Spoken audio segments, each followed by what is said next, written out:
Ya con eso un poco más claro en cuanto a cuáles son los líquidos endovenosos que tenemos, cuáles son sus características, entremos ahora sí de lleno en lo que queremos abordar en la charla, que es cómo los vamos a utilizar en la clínica, cómo va a ser este uso de los líquidos endovenosos en estos pacientes. Podemos hablar de tres tipos de terapia a grandes rasgos cuando utilizamos líquidos endovenosos. La primera de ellas es la terapia de resucitación, la segunda de ellas es la terapia de mantenimiento y la última es la terapia de reposición de pérdidas activas. En cuanto a la resucitación, la terapia de resucitación es la que aplicamos a todo paciente que está deshidratado, hipotenso, con un shock como tal establecido. Recuerden que hipotensión no es lo mismo que shock. El shock como tal es un estado de hipoperfusión generalizada que se puede ver a muchos escenarios, hipovolemia, cardiogénico, anafiláctico, neurogénico, entre otras, mientras que la hipotensión simplemente es una disminución de la presión arterial sin que eso implique necesariamente que el paciente está hipoperfundido. Eh, entonces, en estos tres tipos de pacientes vamos a utilizar lo que se conoce como la terapia de resucitación. La terapia de mantenimiento, por su parte, vamos a tener dos escenarios en la cual la vamos a utilizar. La primera es el paciente al cual le pusimos manejo de resucitación y después de que ya lo resucitamos hídricamente, por así decirlo, pasamos a su terapia de mantenimiento mientras él termina de equilibrar lo que es su concentración normal de líquido intravascular. Y el otro escenario en el cual vamos a utilizar esta terapia de mantenimiento es el paciente que está sin vía oral. El paciente que no tiene nada vía oral, debemos de suplirle por lo menos por medio de los líquidos endovenosos los elementos necesarios que él necesita para su tasa metabólica basal. De eso vamos a hablar ahorita más adelante. Y la tercera, digamos, la tercera modalidad que tenemos de terapia con estos medicamentos es la reposición de pérdidas activas. Algo que es raro de ver realmente en los adultos, razón por la cual no vamos a entrar en ella, sino que es más lo que sería la fluidoterapia en la población pediátrica, que se sale de lo que sería esta revisión y requiere una revisión total aparte, porque el manejo de los líquidos en los niños es algo que difiere un poco en cuanto a lo que es el manejo en los adultos. La reposición de pérdidas activas, quienes ya han rotado por pediatría han notado que dentro de los planes, el plan A, B y C, cuando le estamos dando como tal una reposición hídrica endovenosa a los pacientes, también hay que hacerle reposición de pérdidas activas, es decir, hay que ver cuánto salió también, digamos, si está con un componente diarreico y eso reponérselo y sumárselo a los líquidos que le estamos dando, cosa que no es tan importante en los adultos, por, digamos, la diferencia que tenemos en cuanto a la composición del cuerpo. Los adultos tienen una menor cantidad de agua que los niños y por ende los niños, por así decirlo, son más agua dependientes, más líquido dependientes en cuanto a que hay que mantenerles o hidratarlos de una manera mucho más juiciosa para que no van a tener una inestabilidad secundaria al proceso que tienen de gastroenteritis o algo por el estilo, cosa que casi no ocurre en un adulto. Si un adulto en el hospital nos dice que ha hecho diarrea 3 veces, en términos de lo que sería su estabilidad hemodinámica, eso no va a ser tan impactante como lo podría ser en un paciente pediátrico, por lo que la reposición de pérdidas activas es algo que rara vez uno va a ver que se haga como tal en un adulto. Entremos entonces en el primer componente de la terapia, que es el manejo de la reanimación hídrica. Como dijimos, es la terapia para pacientes deshidratados, hipotensos o que están en shock en su gran mayoría, pero es importante tener en cuenta que hay dos excepciones a la regla. Primera excepción a la regla, el paciente con shock cardiogénico. Cuando uno tiene un paciente que está choqueado, que está hipoperfundido, pero es por un problema de bomba, por un problema del corazón, los líquidos en muchas ocasiones pueden ser deleterios. Es un corazón que ya no está funcionando bien y si uno le mete mucho más líquido, lo que puede hacer es sobrecargarlo. Son unos corazones que son demasiado dependientes de precarga y por ende van a terminar de tumbar su funcionalidad. Por eso es que, por ejemplo, si uno ve lo que son las guías del manejo de la falla cardíaca agudizada, en la falla cardíaca agudizada que está hipoperfundida, en la clasificación de Stevenson, lo que sería la L y la D, usualmente no se recomienda el uso de líquidos. Se podría intentar un intento, ellos dicen, de lo que es un fluid challenge, como un intento de darle un poquito de líquidos a ver si responde, 150, máximo 300 cc de líquidos, pero si con eso no responde, entramos a lo que es el uso de los medicamentos vasoactivos, porque en ellos no nos podemos poner a darles grandes cantidades de líquido, porque lo que podemos hacer es un efecto deleterio. Entonces, primer escenario en donde la respuesta a que el paciente está hipotenso o choqueado no va a ser póngale un bolo, va a ser el shock cardiogénico. El segundo escenario que debemos plantearnos si verdaderamente el paciente necesita cristaloides o deberíamos empezar a pensar de pronto en otra cosa es el shock hipovolémico hemorrágico. El shock hipovolémico se puede clasificar en hemorrágico y no hemorrágico. El hemorrágico es el secundario, como su nombre lo dice, a sangrados. Un paciente que tuvo un politraumatismo o algo por el estilo tiene un sangrado severo y secundario a eso está choqueado. En el ATLS definitivamente nos dicen que cuando el paciente tiene compromiso hemodinámico secundario a un sangrado, la respuesta no son cristaloides, sino que son hemoderivados. Entonces sería un escenario donde la reanimación hídrica no la vamos a hacer con los cristaloides, sino que vamos a entrar a jugar con la reanimación hídrica de lo que es la administración de sangre y dependiendo de qué tanta sangre necesite, también de plasma fresco, entre otras cosas. Entonces, son las dos excepciones que tenemos que tener en cuenta, donde póngale un bolo al paciente no va a ser la respuesta. Cuando uno encuentra un paciente que llega un poquito hipotenso, un poquito deshidratado, en el hospital ustedes siempre han visto, se le dice, nada, pongámosle un bolo. ¿Qué quiere decir un bolo? Quiere decir una cantidad de líquido que se administra en el menor tiempo posible. O sea, ponerle líquidos al paciente de una forma rápida, en un tiempo corto de tiempo. Usualmente cuando uno habla de un bolo, digamos que está estandarizado a nivel mundial, que uno está hablando de una cantidad de líquido aproximada entre 500 y 1000 cc. Entonces, supongamos que ustedes están en el hospital, el paciente le llega deshidratado y ustedes dicen, pongámosle un bolo. Entonces, la primera pregunta va a ser, listo, ¿un bolo de cuánto? Ya dijimos 500, 1000 cc, eso va a depender del criterio clínico, si está muy deshidratado o de pronto no tanto, si me tolera bien los líquidos o de pronto no los tolera tan bien. Ahí yo empiezo a jugar con eso, que sería más un criterio clínico. La siguiente pregunta va a ser, ¿de qué el bolo? ¿De cristaloides o de coloides, teniendo en cuenta esas características que vimos que tenían cada uno de estos líquidos? Para responder esta pregunta se han hecho diversos estudios que han comparado precisamente eso, porque digamos que anteriormente con lo que hablamos de estas leyes de Starling, donde dijimos que los coloides como no difundían libremente porque tienen harta cantidad de proteínas, uno decía, pues si los coloides el 70% se me queda dentro del vaso sanguíneo y los cristaloides solo el 30%, pues lógicamente lo mejor es ponerle coloides. Uno asumiría en cuanto a los términos fisiológicos. Y es uno de los ejemplos donde la fisiología no va de la mano con lo que es la medicina basada en la evidencia. Tenemos este estudio que es el CRISTAL, en el cual comparan los cristaloides con los coloides en pacientes críticamente enfermos y se dan cuenta que no hay ningún impacto en cuanto a utilizar coloides versus cristaloides en la mortalidad. Encuentran una tendencia a una menor incidencia de ventilación y uso de vasoactivos en coloides. Sin embargo, pese a que este estudio encuentra esto, otros estudios, entre ellos quizá el más importante, el SAFE, que sale en el New England, nos muestra que definitivamente no hay ningún tipo de diferencia. Ellos ni siquiera encuentran posiblemente una mejoría en algo o en otro. No, dicen da exactamente lo mismo que usted ponga cristaloides o ponga coloides en la terapia de mantenimiento. Incluso en este estudio, en un análisis que hacen post-hoc, encuentran que en los pacientes que tienen un traumatismo craneoencefálico, que tienen patología como tal craneal o del sistema nervioso central, los coloides podrían ser incluso deleterios, o sea que se asocian con más mortalidad que los cristaloides. Teniendo en cuenta eso, que si un paciente nos llega entonces deshidratado, choqueado y le queremos poner un bolo y da lo mismo, ponerle cristaloides o coloides, no es que los cristaloides sean mejor, sino que da lo mismo, entra a jugar ahí un papel el costo. ¿Qué es más barato? ¿Un litro de cristaloides o un litro de coloides? Definitivamente un litro de cristaloides es mucho más barato y por ende la terapia de reanimación hídrica se hace con cristaloides. Entonces, primera respuesta a la pregunta, ¿cuánto le vamos a poner? 0,5 a 1000 cc. ¿De qué? De cristaloides. Ahora, teniendo en cuenta que hablamos de varios tipos de cristaloides, la pregunta es ¿qué cristaloide vamos a utilizar? Habrá un beneficio en utilizar solución salina, dextrosa, lactato de Ringer, ¿cuál será el mejor a utilizar? De entrada podemos descartar uno que es la dextrosa. Nadie, pues digamos que no sería, digamos, muy bueno para el paciente que le metamos 1000 cc de dextrosa y le generemos un estado hiperglicémico.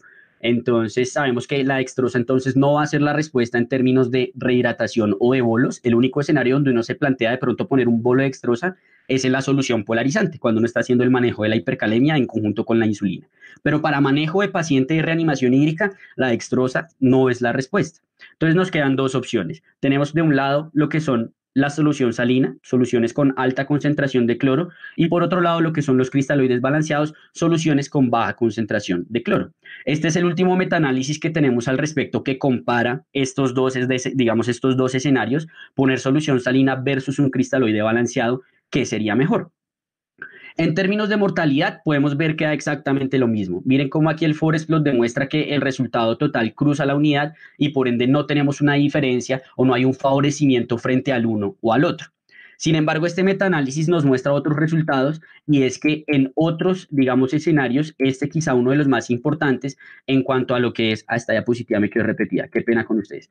Esta, en cuanto a lo que son la injuria renal aguda, en cuanto a lo que es la lesión renal aguda y lo que es la incidencia de la acidosis metabólica, acidosis hiperclorémica, definitivamente sí tenemos una diferencia y hay un favorecimiento por el uso de las soluciones que no tienen una elevada concentración de cloro.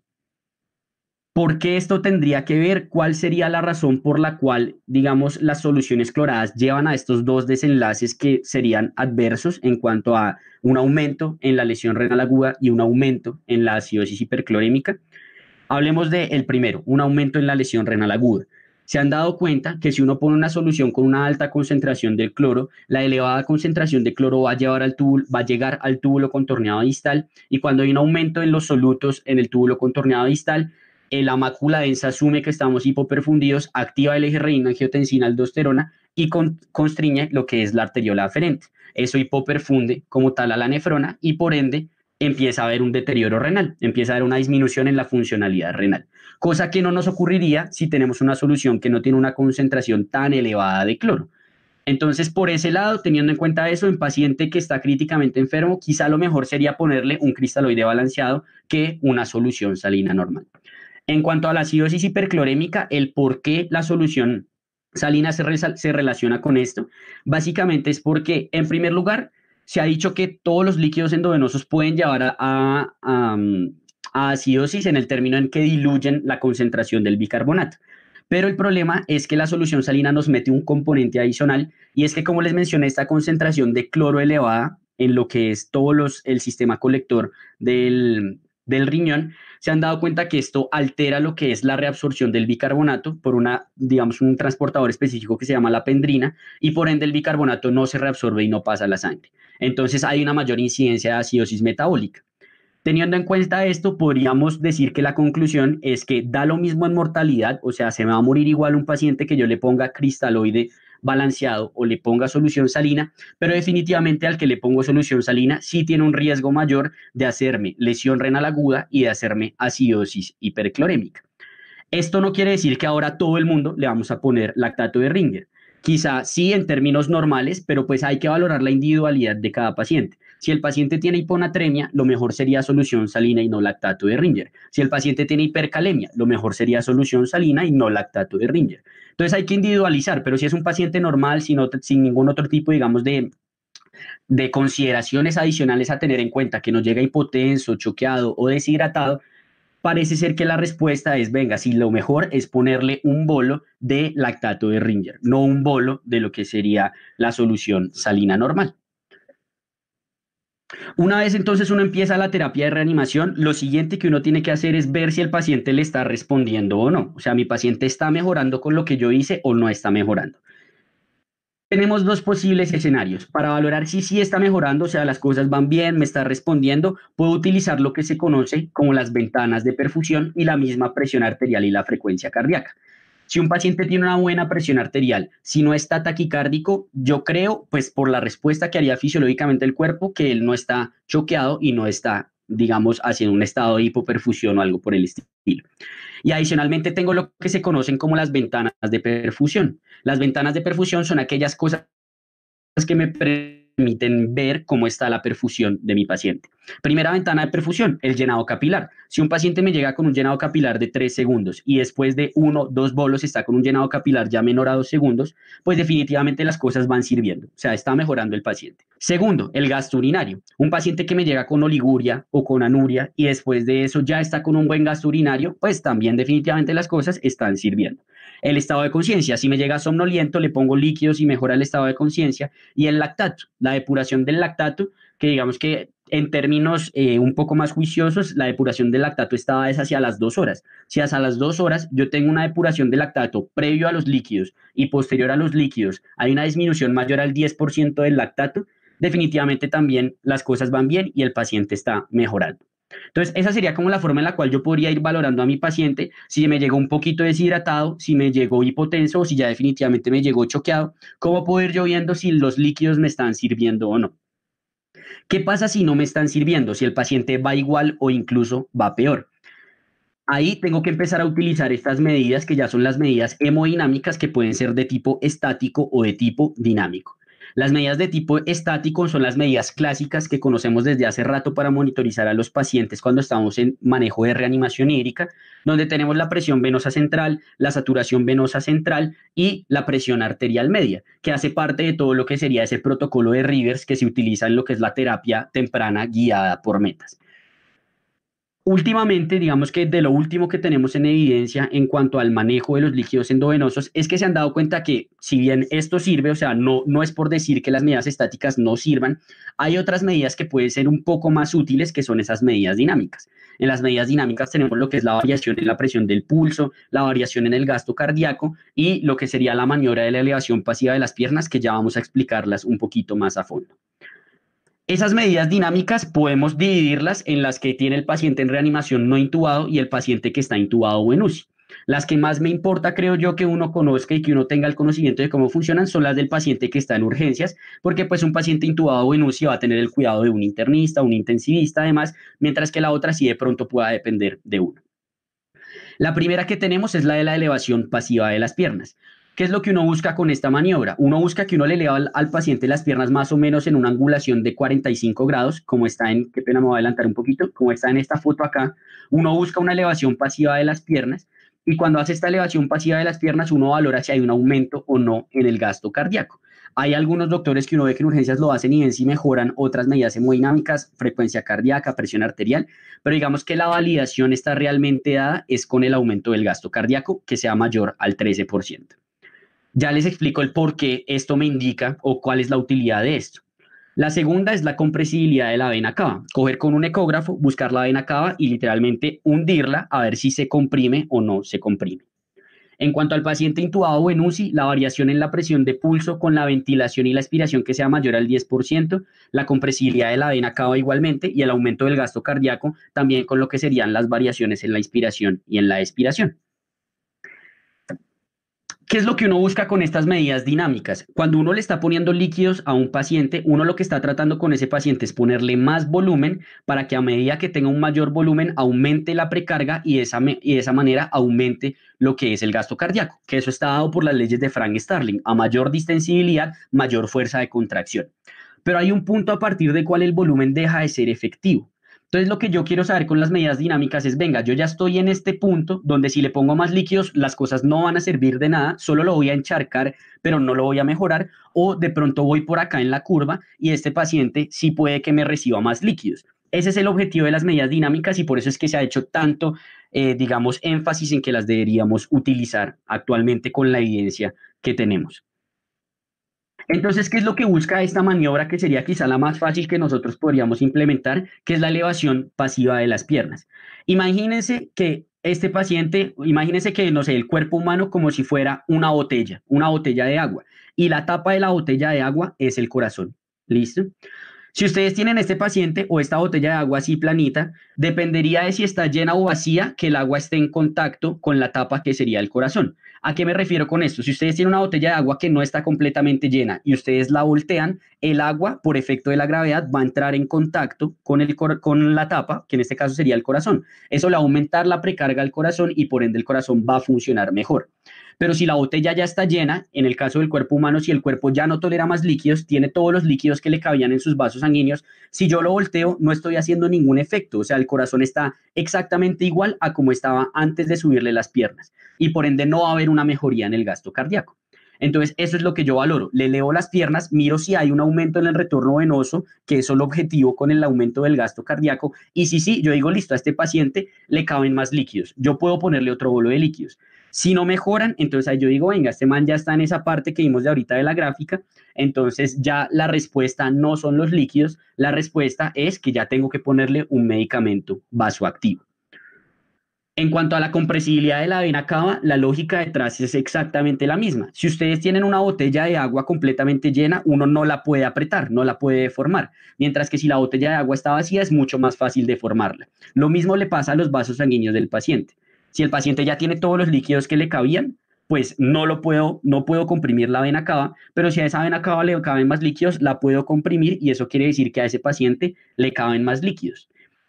Digamos que esto era algo más teórico, este fue el primer artículo del JAMA donde salió como un poco el boom de estas medidas dinámicas, pero actualmente tenemos un estudio que se publicó en abril más o menos de este año en el CHEST, en el cual nos muestran que esto sí sirve. O sea, no es solo que digamos como venga, es que tiene toda la lógica fisiológica detrás del asunto, sino que venga, ya tenemos un estudio que nos dice que hacer esto mejora los desenlaces de los pacientes.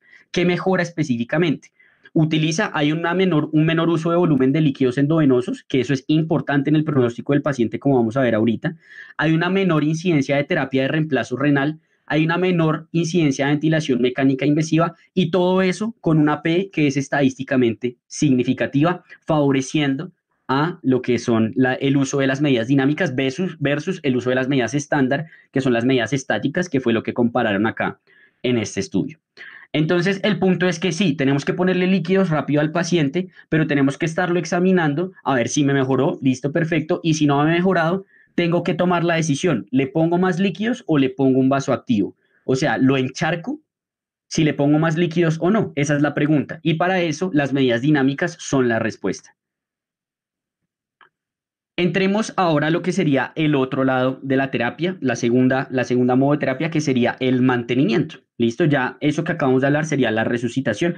Entremos a lo que sería el mantenimiento. El mantenimiento lo que va a buscar es mantener las necesidades basales del paciente y como habíamos mencionado previamente, su uso va a estar principalmente dado en dos escenarios clínicos. Primero de ellos, post-reanimación, o sea, el paciente que le acabamos de hacer justo lo que dijimos ahorita y ahora va a seguir con sus líquidos porque ya lo estabilizamos o el paciente que lo vamos a dejar sin vía oral, porque, no sé, tiene una pancreatitis, porque va para una cirugía, porque le van a hacer una endoscopia, no puede ingerir alimentos o simplemente no tolera la vía oral. Aquí sí que hay menos consenso respecto a lo que debemos hacer. Digamos que en resucitación tenemos un poquito más de cuerpo de evidencia. Aquí sí definitivamente estamos un poquito graves en lo que sería la literatura con que basarnos para hacer una buena práctica, pero veamos qué es lo que existe. ¿Listo? En primer lugar, tenemos que saber que lo que existe es que post reanimación, si yo le sigo poniendo líquidos como un loco al paciente, eso lo va a deteriorar. Como vimos ahorita, le generaba extravasación, aumento de la presión intraabdominal, hipoperfusión renal, hipoxia de los tejidos, entre todo. Específicamente se han dado cuenta en los estudios que en el primer día de que yo le coloco líquidos a un paciente que me entra en shock séptico, si yo me paso de 5 litros, por cada litro que yo me pase de 5 litros, le aumento un 2,3% las probabilidades de morirse. Entonces, el punto es listo, sí, le vamos a poner los líquidos que él necesita para estabilizarlo, pero después de eso no le vamos a seguir poniendo líquidos como un loco. Vamos a tratar de hacer las cosas un poco más ajustadas para que de esa forma tratemos de tener el mejor desenlace posible de ese paciente y que las cosas sean de la forma más fisiológica posible. Entonces, ¿cómo evitamos dar esa cantidad de líquidos? ¿Qué cosas podemos utilizar para saber, venga, cuántos líquidos necesita, cuánto es mucho, cuánto es poquito? Lo primero es monitorizar el balance hídrico. ¿Listo? El balance hídrico, con esto yo me voy a dar la idea de si le estoy poniendo más líquidos de lo que le está eliminando, si estoy equilibrado o si está eliminando más líquidos de los líquidos que yo le estoy colocando. Para eso yo tengo que tener los líquidos de ingreso y en los líquidos de ingreso lo importante es que tengo que tener en consideración absolutamente todos. Por ejemplo, no sé, la piperacillina tazobactam usualmente la dan en una bolsita de 250 cc de solución salina. Esos 250 cc cuentan, que usualmente lo que uno ve es que en el balance hídrico se cuenta es los 2000 cc de lactato de Ringer que le metieron solitos, pero no contaron los líquidos donde le pusieron los medicamentos y todas estas cosas. Todo eso cuenta dentro de los líquidos de ingreso. Y a eso lo vamos a contraponer, los líquidos de ingreso lo vamos a comparar con lo que son las pérdidas, que las pérdidas las podemos dividir en dos. Las pérdidas sensibles, que son las que yo puedo cuantificar de forma objetiva, gasto urinario, gasto fecal, y las pérdidas insensibles, que son aquellas pérdidas que yo no puedo cuantificar de forma objetiva, transpiración, respiración, entre otras. ¿Qué es lo que se ha visto? Que en los pacientes que después de una reanimación hídrica los logramos estabilizar, deberíamos buscar un balance hídrico negativo. ¿Listo? ¿Por qué? Porque inicialmente ya le pusimos una cantidad bastante exagerada de líquidos y se han dado cuenta que si después de eso yo busco un balance hídrico negativo, por así decirlo, se empataría, por decirlo de una forma coloquial, y mantendríamos, digamos, de la forma más adecuada posible la perfusión y todo lo que puede ocurrir secundario a los eventos adversos de esto en este paciente. Esto está demostrado en este artículo que es muy bueno del manejo de los líquidos endovenosos, en donde ellos comparan y dicen, vea, si usted tiene inicialmente una terapia agresiva, que es la EA, Early Aggressive, o una terapia conservadora, mire como si usted pone una terapia agresiva al inicio, pero si la tardía, ¿cierto? La late es conservadora, estos son los pacientes que quizá les va mejor. ¿Listo? En términos de mortalidad. Después irían los pacientes que fueron inicialmente conservadores y también después, y vean cómo si uno hace una terapia agresiva, tanto al inicio como después, los pacientes tienen una mortalidad muchísimo más alta a comparación de los que les hacemos una terapia conservadora. Para eso, este artículo propone que nosotros la reanimación hídrica en un paciente que nos entra choqueado o hipotenso la deberíamos dividir en estos 4 pasos: resucitación, optimización, estabilización y la evacuación. La resucitación y la optimización son los líquidos que le metemos en esas primeras 6 horas, que es en las cuales uno debe estabilizar a un paciente. Por ejemplo, no sé, el surviving nos da como meta 6 horas para estabilizar hemodinámicamente un paciente. Entonces, esas primeras 6 horas donde le pusimos los líquidos, vimos si le cabían o no más líquidos con las medidas dinámicas y le colocamos todos los líquidos que había que tener. En ese estado definitivamente estamos poniendo un estado de hipervolemia a ese paciente bastante importante y es algo que tenemos que tener en consideración. Posterior a esta terapia de resucitación y optimización, lo que buscamos es este balance hídrico negativo, empezar como tal a lograr esto de tener un balance hídrico negativo y con eso disminuir lo que sería todo este síndrome del hombre Michelin, que como vemos tiene unos desenlaces adversos en términos de mortalidad en los pacientes. Entonces ellos hablan de esto y dicen que uno a lo largo de toda esta terapia de resucitación tiene distintos momentos en donde uno puede generar un daño orgánico, que es lo que ellos llaman como los hits, los golpes. El primer golpe y el segundo golpe son los de secundarios al evento agudo. El primer golpe como tal es el desenlace de la hipotensión, qué sé yo, la pancreatitis, la infección, la sepsis, lo que sea. El segundo golpe es todo el estado de isquemia que puede surgir según secundario a esto. Este tercer golpe es el que podemos generar nosotros con muchos líquidos, por lo que se empieza a generar todo este síndrome de fuga capilar, empieza a haber toda esta extravasación de líquido y eso nos puede llevar a un deterioro orgánico. Y este cuarto golpe que tenemos acá es el secundario, así nosotros ya se nos va la mano en ponerle un balance hídrico negativo y lo llevamos a una hipoperfusión de los órganos. Entonces tenemos que tener cuidado porque vean que en todo lado se nos puede deteriorar el paciente y nos toca tratar de estabilizarlo en la mayor medida de lo posible con estas 4 fases. Inicialmente agresivos, pero después conservadores, buscar un balance hídrico negativo. La cuantificación de las pérdidas insensibles es algo muy debatido en la literatura porque, pues no tanto, más bien no debatido, sino algo muy escaso en la literatura porque es muy difícil de encontrar. Si uno busca estudios como esto, hay algunos estudios de pacientes quirúrgicos, como cuánto líquido pierden si les cortan una víscera, si entran abdomen o no, si es por la parotomía, si es por la paroscopia, pero en términos de un paciente clínico, un paciente choqueado, no nos hablan muy bien de cómo es estas terapias o cómo son estas pérdidas insensibles. Esta gráfica que les tengo acá, por ejemplo, sale de una charla que dio un intensivista de Bucaramanga y él mismo decía esto sale de un .blogspot, de algo de enfermería.blogspot.com, porque no tenemos nada, no hay nada, ninguna de las guías que uno pueda encontrar de manejo de líquidos va a encontrar específicamente cómo se pueden cuantificar las pérdidas insensibles y es un problema que tenemos en los pacientes adultos, cosas que sí están muy claramente establecidas, por ejemplo, en la población pediátrica. En cuanto a la terapia de mantenimiento en el paciente, que no fue que llegó choqueado, no fue que llegó hipotenso ni nada, sino que llegó sin vía oral, idealmente lo que deberíamos utilizar, qué pena acá, dextrosa al 5% en solución salina normal. Digamos que con esto, cuando uno tiene una dextrosa al 5% en solución salina normal, le está aportando lo que él necesita para su metabolismo basal. El problema es que no existe consenso en cuanto a cuántos líquidos le deberíamos dar a este paciente. Por ejemplo, si uno lee Aptuate, dice que debería ser 1 litro por día. El New England dice que debería ser 100 a 120 cc por hora. El NICE dice que debería ser 24 a 30 cc kilo día. Y uno usualmente en el hospital ve que a todo el mundo le ponen 1 cc kilo hora. El mensaje aquí es que no a todo el mundo por estar hospitalizado hay que ponerle líquidos, que es algo que uno a veces ve. Lo hospitalizan y le ponen líquidos 1 cc kilo hora. Si el paciente está tolerando la vía oral y está tomando la misma agua que tomaba en su casa, ¿por qué acá se va a deshidratar? No habría razón por la cual yo debería estarle poniendo líquidos por la vena a ese paciente, tenerle un catéter venoso que corre riesgo de hacer flebitis. Entonces el punto es que se lo ponemos al paciente que lo necesita, que se va a quedar sin vía oral, y esta es la forma en la cual deberíamos colocárselo.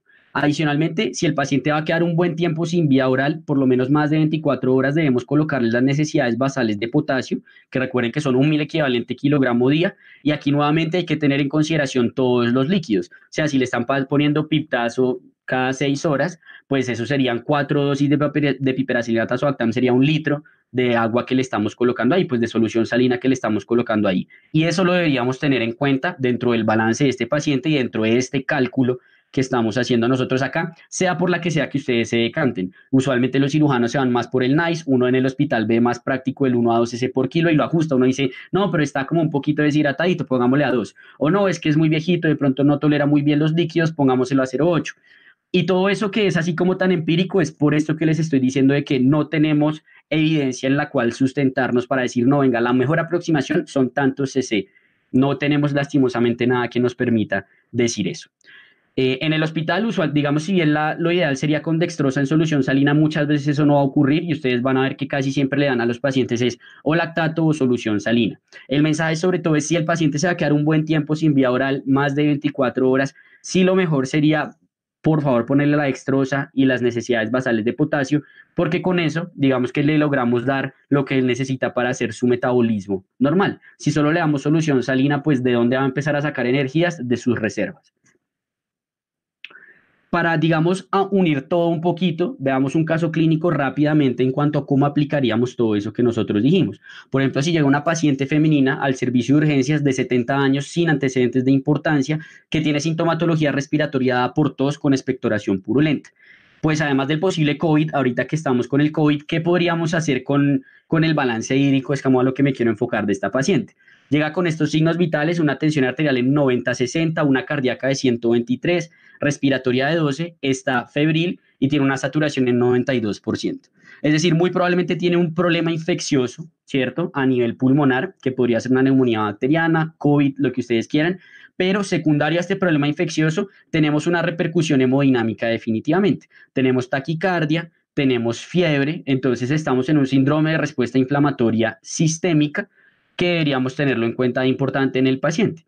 Entonces, tiene una tensión que está ahí limítrofe y una taquicardia, es decir, está en un estado de prechoque. Cuando uno lee como las fases fisiológicas del choque, lo primero que hace el cuerpo antes de hipotensarse es tratar de compensar digamos, esta hipoperfusión aumentando la frecuencia cardíaca. Entonces, definitivamente hay una repercusión hemodinámica y tenemos que hacer algo con los líquidos de esta paciente.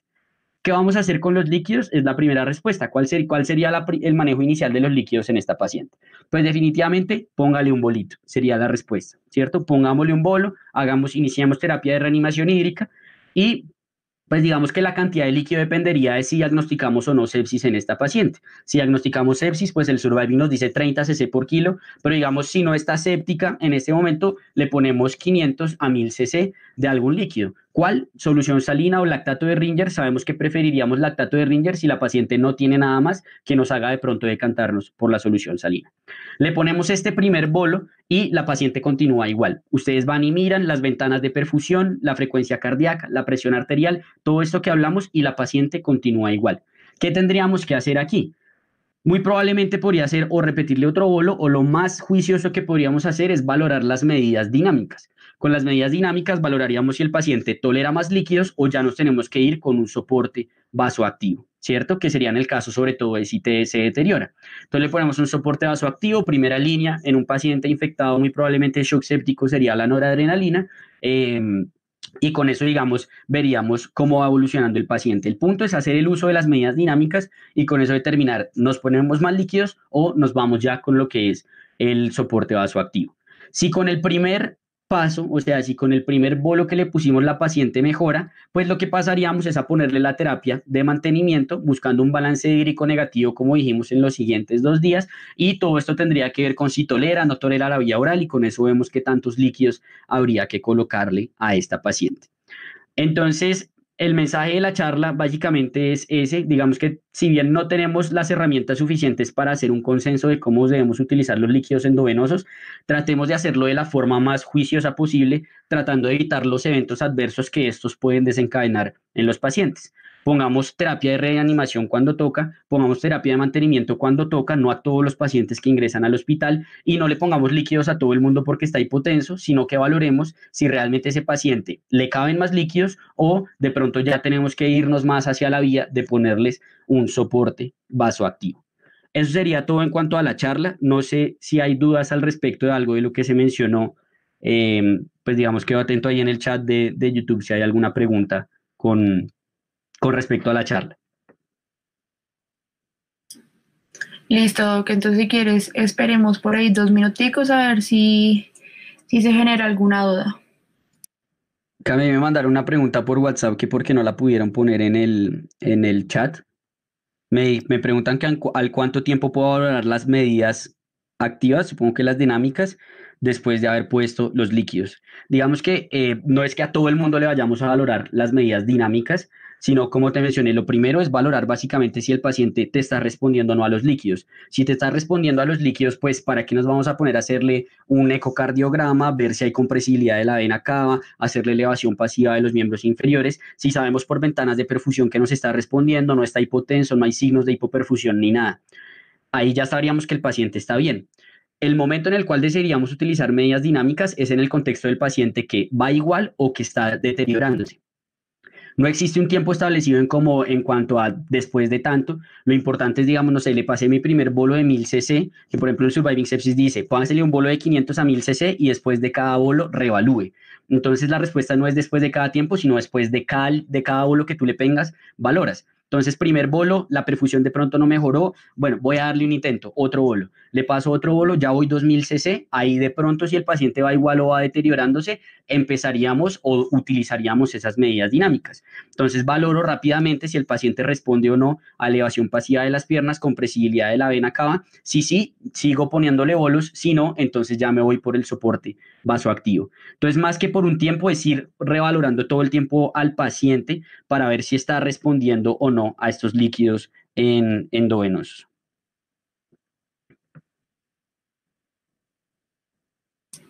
Listo, Doc. Aquí ya nos empezaron a formular algunas preguntas en el chat de YouTube. David Becaro nos pregunta, en una situación de paro, código azul, ¿qué cristaloide recomendaría usar? Ok, perfecto. Pues digamos que en el contexto de un paciente que está en paro, pues básicamente eso es él mantiene un shock cardiogénico que si bien está en un paro cardiorrespiratorio, los líquidos de entrada no serían quizá la prioridad, sino hacer todo lo que sería el manejo de la RCP. Si el paciente después de un paro nos vuelve a retorno de la circulación espontánea, en esos escenarios muy probablemente lo mejor no sea los líquidos, sino que lo mejor sea el uso de los soportes inotrópicos. Por ejemplo, si uno lee en el algoritmo de la ACLS, el algoritmo del paciente en el manejo postparo, uno tiene que valorar lo que es el estado de la perfusión, si está hipotenso, no está hipotenso o algo por el estilo, o cómo está el estado de la conciencia y si tiene algún manejo reversible. Cuando hablan de que el paciente sigue hipotenso posterior a un estado postparo, lo que uno debe pensar es una infusión de adrenalina, de noradrenalina o algo por el estilo, donde lo que podamos hacer es un manejo con soporte vasoactivo inotrópico más que un manejo con líquidos, porque muy probablemente los líquidos no sean la prioridad en ese momento en el contexto de un paciente que no se entró en paro. La segunda pregunta que tendríamos que ver es el por qué nos entró en paro. Si el paciente, digamos, nos entra en paro y en el momento del paro, valorando las H's y las T's, nosotros valoramos que es hipovolemia, ahí podríamos considerar en el momento del paro estarle poniendo líquidos para estarle haciendo reposición de la volemia. Pero si, por ejemplo, nos entró en paro por una hipercalemia o por un TEP, los líquidos en ese momento no tendrían utilidad, no tendrían prioridad. En la hipercalemia le iniciaríamos manejo de la hipercalemia. En el caso de una acidosis valoraríamos si le ponemos bicarbonato. En el caso del TEP, trombolizarlo y así sucesivamente. ¿Listo? Listo, Doc. Andrés Egui nos pregunta, en caso de un paciente diabético controlado, deshidratado, ¿qué líquido se utilizaría? En un paciente diabético controlado deshidratado, listo. Ahí lo que toca en primer lugar es tener en cuenta cómo está el estado de su glicemia, ¿cierto? Para hablar con el estado de su glicemia, pues que, cómo le manejaríamos en el escenario de los líquidos de mantenimiento, si hay que ponerle o no dextrosa. En el caso de los líquidos de una terapia de reanimación, que es lo que estamos hablando en el caso de que el paciente nos llega deshidratado, si el paciente no está como tal en una crisis hiperglicémica, da lo mismo en términos de lactato de Ringer o en términos de solución salina. Si nos vamos a ponerle una gran cantidad de líquidos, pues por lo que hablamos de los beneficios que hay del lactato de Ringer sobre la solución salina en términos de lesión renal aguda, en esos escenarios quizá sería mejor lo que sería el lactato. Eh, Mientras que si el paciente está como tal en una crisis hiperglicémica, lo que se ha visto es que es mejor la solución salina que el lactato de Ringer, porque aparentemente con esto hay una mejoría en cuanto a lo que es el estado hipovolémico y el estado del manejo como tal de hidratación del paciente que está en crisis hiperglicémica.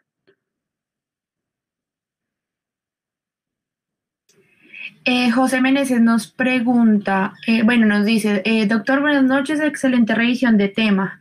Dice que le queda una duda en la elevación de piernas, ¿cuál es la variable clínica que considero para seguir reanimando? Listo, perfecto. Pues primero, muchas gracias por el mensaje. Me alegra mucho que le haya gustado la charla.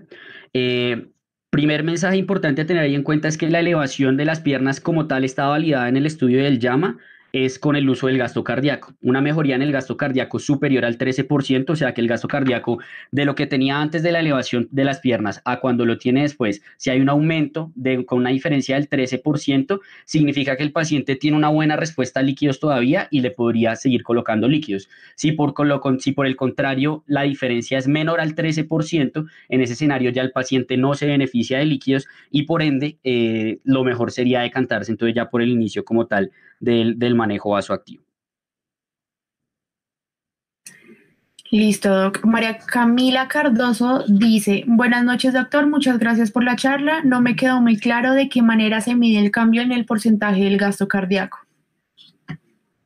Ok, perfecto. El cambio en el porcentaje de gasto cardíaco sería como tal con la cuantificación del gasto cardíaco, volumen de eyección por frecuencia cardíaca, ¿cierto? Entonces uno compara el gasto cardíaco antes de la maniobra, después de la maniobra, esperando unos 30, unos 90 segundos, y si la diferencia que hay es superior al 13%, quiere decir que la maniobra fue positiva, por así decirlo, y el paciente todavía es respondedor a líquidos. Mientras que si no lo es, si no ocurren más del 13%, pues como habíamos mencionado previamente, nos iríamos más por el lado del soporte vasoactivo. Listo, doc. Pues ya no hay más preguntas. Las otras preguntas ya las resolvieron. Y nada, de resto son comentarios agradeciéndole y diciéndole que muy buena charla. Bueno, muchísimas gracias a todos los que estuvieron en la charla. De verdad me gusta mucho que les haya gustado. Para los que quieran, digamos, seguirme, estas son mis redes sociales, mi Instagram, andresf.flores, ese es mi WhatsApp. Yo ahí estoy publicando cosas de charlas que doy y demás. Entonces, cualquier persona que esté interesada en contactarme, lo que quiera, si desean realizar una charla, con todo gusto, ahí están mis redes sociales para poder realizarlo. Nada más nos ponemos en contacto y se realiza, digamos, como el proceso. Adicionalmente, tengo un canal de YouTube con un compañero mío que es Santiago Camilo Acosta. En ese canal estamos subiendo constantemente videos en general de medicina interna para los que quieran ingresar ahí al canal. Ahí hay un montón de temas establecidos. Lo último que les iba a mencionar es, ahorita, ya después de esta charla, aquí en la biografía de mi Instagram, les voy a dejar el drive de la presentación para que la descarguen, ¿listo? Para que quienes asistieron, digamos, puedan tener la presentación, que es algo que sé que es algo muchas veces personas piden después de que asisten a una charla, ¿listo?